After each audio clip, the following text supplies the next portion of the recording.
안녕하세요. 가정예배 시간이 돌아왔습니다.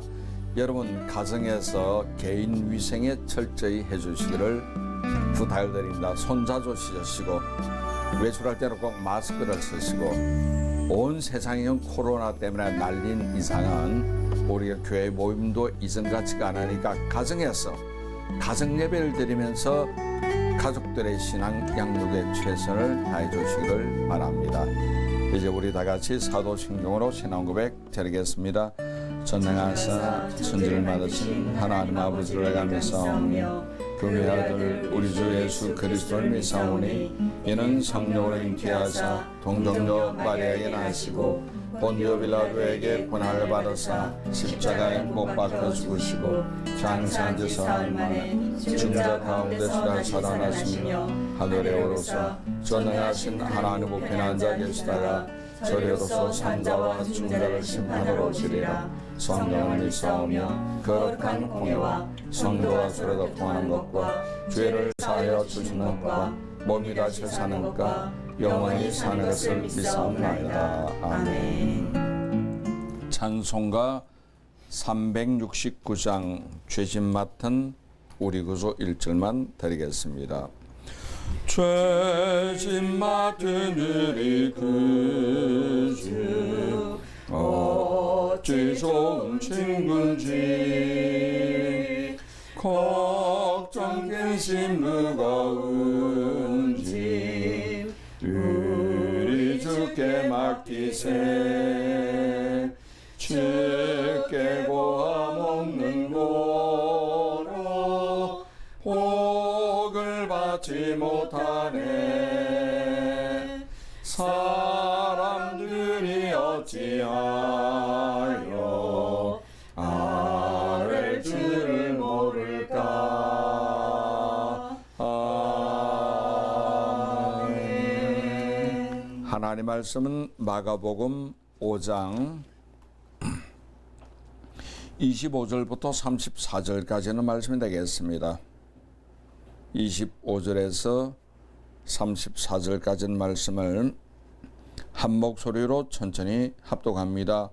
열 교회를 혈육적으로 아우러한 여자가 있어 많은 의사에 많은 괴로움을 받았고 가진 것도 다 허비하였으되 아무 흉음이 없고 도리어도 중하여 섰던 차에 예수의 소문을 듣고 무리 가운데 기어 뒤로 와서 그의 옷에 손을 대니 이는 내가 그의 옷에만 손을 대어도 구원을 받으려 생각합니다. 이에 그의 혈육 근원이고 말하며 병이 나은 줄을 몸에 깨달으니 예수께서 능력이 자기의 나간 줄을 곧 스스로 아시고 무리 가운데서 돌이켜 말씀하시되 누가 내 옷에 손을 대었냐 하시니 제자리 여짜오되 무리가 예보사 믿는 것을 보시며 누가 내게 손을 대었냐 물으시나이까니 예수께서 이를 행한 여자를 보려고 둘러보시니 여자가 자기 일이 이루어지니를 알고 두렵더니 와서 그 앞에 엎드려 모든 사실을 여쭈니 예수께서 이르시되 따라 내 믿음이 너를 구원하였으니 평화에 가라 내 병에서 놓여 건강할지어다.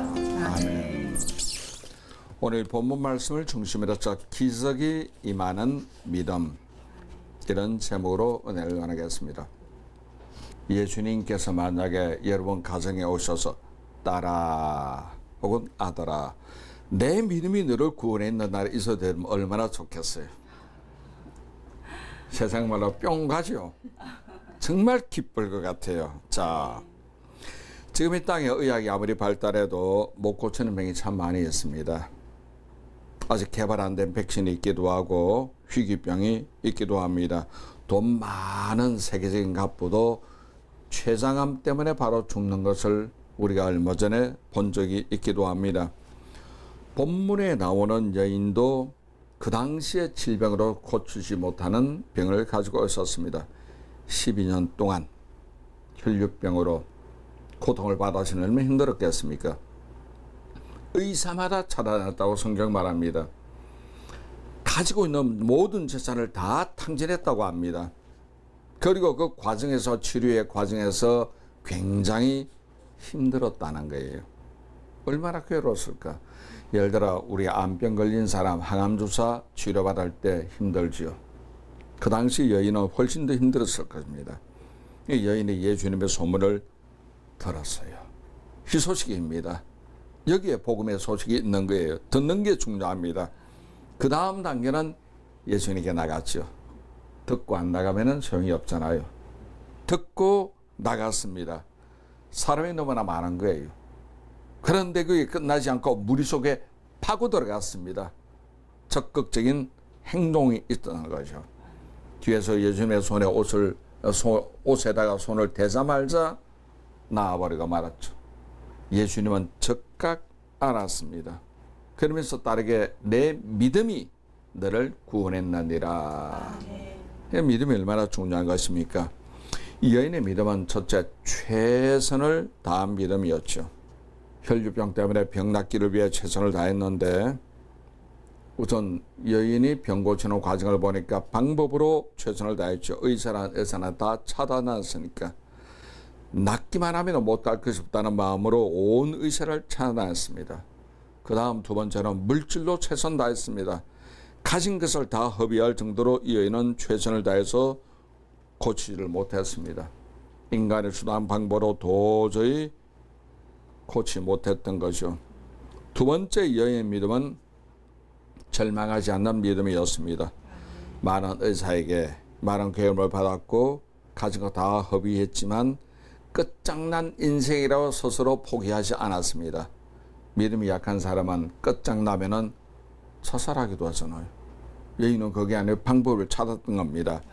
찾다 보니까 예수님이 한 소식이 들리는 겁니다. 죽은 자 살리고 병든 자 고치고 소경 눈을 뜨게 하시고 나병 환자까지 고치는 예수님의 소문을 들었는데 마치 예수님이 가까이 오신다는 소식 듣고 여인은 예수님 만나러 가는 거예요.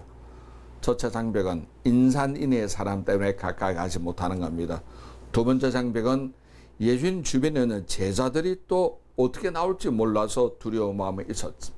그러나 여인은 그게 굴하지 아니하고 전진 또 전진입니다. 예수님이 가서 뒤에서 옷을 만졌더니만 그냥 혈류병이 마르고 나아버리고 말았고 예수님은 당신의 몸에서 하나님의 능력이 빠진 걸 아셨죠. 누가 내어서 손댔니? 제자들 말이 아니 이렇게 사람이 많고 인산적으로 밀고 밀리는데 어떻게 찾습니까? 예수님 대답은 거기 아니었습니다. 사람이 그냥 밀려서 예수님 만지는 거하고 손만 대어도 낫겠다는 그 믿음은 전혀 다르죠. 예수님이 여인을 찾았잖아요. 그럼 예수님이 여인을 칭찬해버리고 말았습니다. 우리말에 보면은 7.8기란 말이 있죠. 7번을 쓰러져도 8번째 일어난다는 것이 7.8기죠. 상황이 어렵다라고 절대 절망하지 마시고 우리에게 믿음입니다. 믿음에서는 포기하지 아니하고 끝까지 달려가는 여러분 되시기를 바랍니다. 세 번째, 여인의 믿음은 문제 속에서 해답을 찾는 믿음이죠. 우리 하은이나 다은이나 대학생인데 고등학교 갈 때 다들 공부를 잘했잖아. 수학 문제를 보면은 해답이 문제 속에 해답이 있어요. 실력 있는 아이들은 문제 보면 해답 풀지. 실력 없는 아이들은 자기가 모른다고 넘어가 버리고 마는 것이. 모든 해답은 문제 속에 있게 마련입니다. 여인을 괴롭힌 문제는 세 가지였어요. 첫째는 영적 괴로움이죠. 레위기에 나오는 말씀처럼 여인의 혈류병이 있을 때는 사람들 가까이 접근하지 못하게 합니다. 접근을 못한다는 것은 구약시대 제사를 드리지 못한다는 것이고 제사를 드리지 못하면 하나님께 나가지 못하니까 영적인 괴로움이 있었죠. 두 번째는 정신적 괴로움입니다. 나는 병들었잖아. 고치지 않잖아. 내 가족들 나는 멀리하잖아. 거기서 소외감에서 오는 정신적 고통이 말할 수가 없었을 겁니다. 이 고통은 당사자 외에는 몰라요. 아파보세요. 소외감 당해보세요. 정신적으로 어려움을 당하면은 본인 외에는 어떤 위로도 통하지를 않습니다. 오직 하나님 외에는 나를 지으시고 나를 다스리는 하나님 외에는 내 고통을 알아내는 아무도 없습니다. 여인은 영적인 고통, 정신적인 고통, 그 다음 또 하나 여인이 받은 고통은 육신의 고통이죠. 몸이 아프니까 12해를 아픈데 가족이 어떻게 도와줄 수가 있나요? 주변의 삶에 떠나갔을지도 모릅니다. 그 어마어마한 고통을 여인은 자기를 괴롭히는 문제 안고 주님께 나가는 거예요. 괴롭히는 문제 속에 해답이 있는 겁니다. 해답은 예수님 만나면 된다는 거죠. 우리가 인생 살아갈 때도 직장이든 사업이든 학업이든 취업이든 어려운 문제가 있을 것 같습니다. 더군다나 요즘처럼 경제가 무너지는 이 사태와 코로나까지 겹치게 되면은 젊은 사람들 나가는 길이 참 어려울 거예요. 문제입니다. 보통 문제가 아닙니다. 보통 문제가 아닌 이 속에 더 큰 해답이 있다는 거 기억하시고 하나님께 우리 나가야 합니다. 시편 121편 1절 봐도 내가 산을 향하여 눈을 들리라. 나의 도움이 어디서 올까? 천지를 지으신 여호와에게서로다. 하나님의 천지만물을 지었기 때문에 문제 속에 해답이 있다는 것은 하나님께 나가면 해답이 되는 겁니다. 오늘 본문 보니까 주님은 기적을 행하시는 분이시죠. 능력은 주님께 있지만 그 능력을 받는 것은 내 행동 것이 있는 겁니다. 예수님에 대한 소식을 들으시고 이것을 행동으로 옮기십시오. 장애물이 막혀있어도 뚫고 나가서 주님의 손잡는 여러분 되시기 바랍니다. 수도꼭지 보면 압니다.